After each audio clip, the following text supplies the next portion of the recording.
Assalamualaikum warahmatullahi wabarakatuh. Perkenalkan, nama saya Fajrina Aila Azura dengan NIM 25030174149 dari kelas Pendidikan Matematika 2025G. Nah, jadi pada kesempatan kali ini kita sudah memasuki geometri, itu bab 7, yaitu hubungan tegak dan lurus.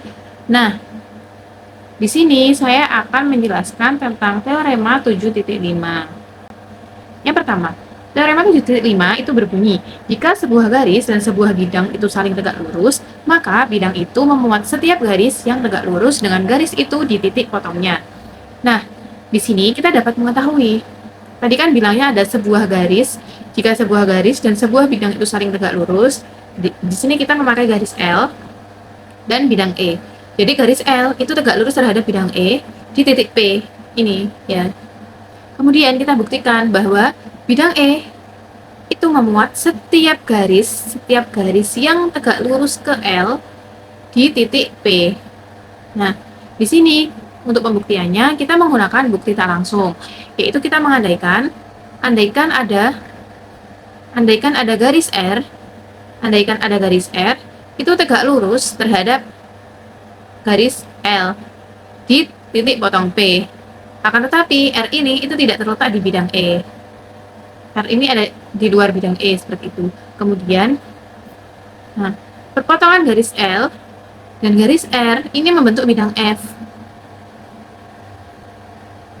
Kemudian, kita misalkan ada garis S, sebentar. Di sini kita misalkan ada garis S.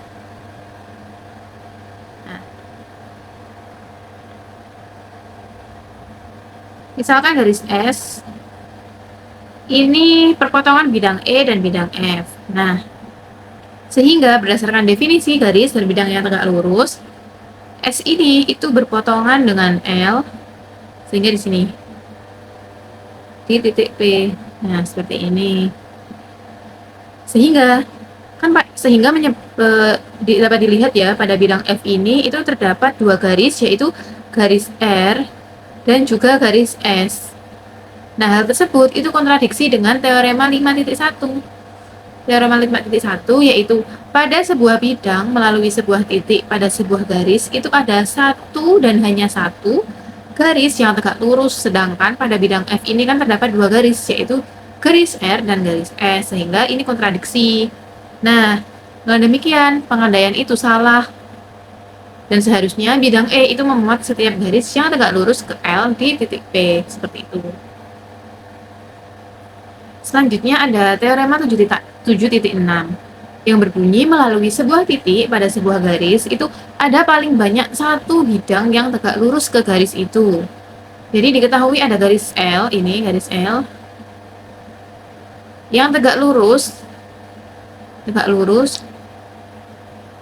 dan titik P ini terdapat pada garis L. Nah, kita buktikan ada paling banyak hanya satu bidang yang tegak lurus ke L di titik P. Kita juga di sini menggunakan bukti tak langsung. Yang pertama yaitu andaikan ada dua bidang, yaitu bidang E dan bidang F yang tegak lurus dengan garis L di titik potong P. Kemudian bidang E dan F ini memuat setiap garis yang tegak lurus dengan L di titik P. Ini sesuai dengan teorema 7.5 tadi. Nah, kemudian hal tersebut itu kontradiksi dengan pernyataan bahwa ada dua bidang berpotongan di paling banyak satu garis. Jadi dua bidang berpotongan itu di paling banyak satu garis. Nah, itu tadi dikontradiksi dengan itu. Jadi di sini pengandaiannya itu salah. Seharusnya ada paling banyak satu bidang yang tegak lurus ke L di titik P. Selanjutnya ada teorema 7.7 yang berbunyi, dua garis yang tegak lurus ke bidang yang sama adalah sebidang. Nah, di sini kita punya dua garis, yaitu L1 dan L2, kemudian ada bidang E. Yang kita ketahui bahwa L1 itu tegak lurus bidang E di titik A, dan L2 tegak lurus pada bidang E di titik B. Nah, kita buktikan bahwa L1 dan L2 ini adalah sebidang. Nah, bukti yang pertama, kita buat segmen AB, ini segmen AB ya teman-teman. dan M ini titik tengah AB. Berdasarkan teorema 1.5, yaitu setiap ruas garis itu mempunyai satu titik tengah. Nah, titik tengah M. Kemudian, nah dalam bidang E, kita buat segmen PQ seperti ini. Nah, sehingga kita buat PQ ini tegak lurus terhadap AB di titik M. Sehingga M ini kan juga titik tengah PQ. Berdasarkan teorema 1.4 atau teorema penempatan titik dan teorema 1.5 tadi, yaitu setiap ruas garis mempunyai satu titik tengah. Nah, selanjutnya kita refleksikan AM. Kita refleksikan AM itu dengan dirinya sendiri. Sehingga kemudian sudut AMP dengan AMQ ini kan siku-siku ya.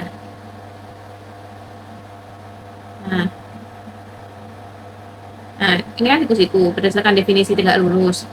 Sehingga berdasarkan teorema kaki-kaki yang berbunyi diketahui kesesuaian antara dua sudut siku-siku, dua segitiga siku-siku, kemudian kaki segitiga 1 itu kongruen dengan kaki-kaki segitiga 2, maka segitiga itu kongruen. Sini. Tadi kan ini kongruen ya, berdasarkan definisi titik tengah tadi.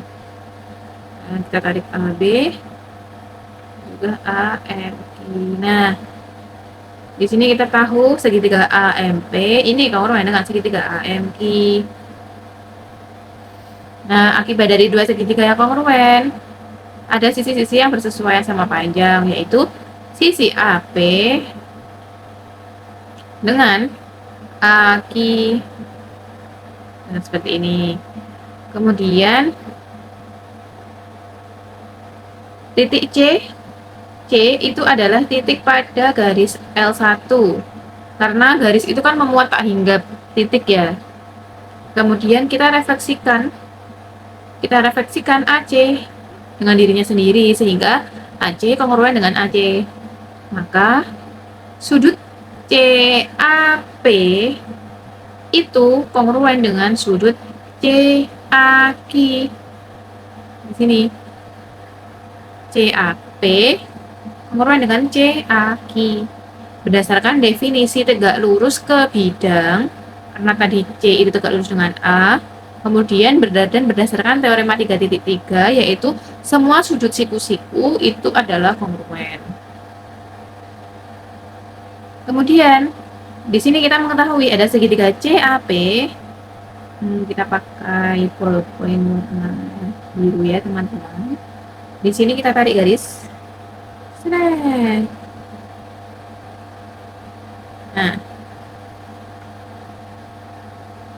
ini CAP, kemudian CAQ.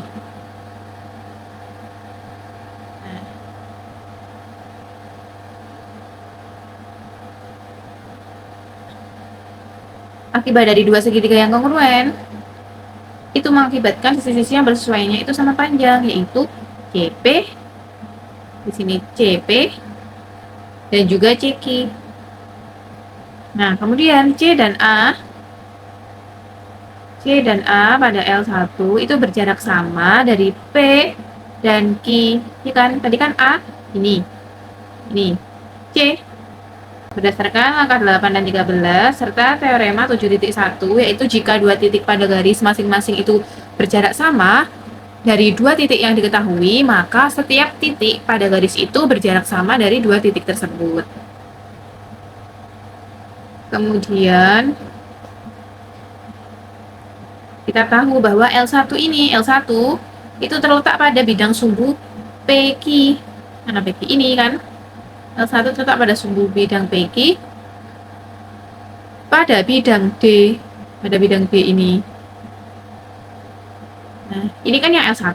Selanjutnya kita akan membuktikan di L2. Nah, jadi sebenarnya visualisasinya tadi kayak gini ya. Seperti ini. Jadi, selanjutnya yang seperti pada L1 tadi, kita refleksikan BM ini. Ya kan? Nah, dirinya sendiri. Kemudian sudut BMP dan sudut BMQ ini siku-siku teman-teman. Nah, ini siku-siku ya. Nah, seperti ini. Kemudian itu berdasarkan definisi tegak lurus. Kemudian kita tahu bahwa ada segitiga BMP itu kongruen dengan segitiga BMQ berdasarkan teorema kaki-kaki seperti pada untuk membuktikan L1 tadi. Kemudian akibat dari dua segitiga yang kongruen, ada sisi-sisi yang bersesuaian sama panjang, yaitu sisi BP, ini BP, ini kongruen dengan BQ. Kemudian kan C ini kan pada titik L2 ya, sesuai dengan garis yang memuat hingga titik itu. Kemudian kita refleksikan BC itu dengan dirinya sendiri. Lalu besar sudut CBP ini itu sama dengan besar sudut CBQ sini. Nah, itu berdasarkan definisi garis tegak lurus ke bidang dan teorema 3.3 sama seperti tadi. Kemudian kita tahu ada segitiga CBQ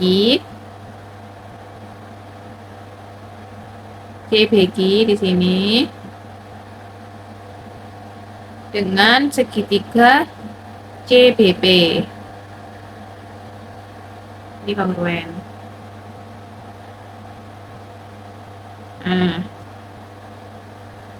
Berdasarkan teorema kaki-kaki. Dan langkah 8, 17, dan 18. Kemudian akibat dari dua segitiga yang kongruen ini, kita tahu bahwa segmen CP, mana CP? Ini CP ya. Kita ganti saja lagi pakai warna hijau. Segmen CP, ini CP.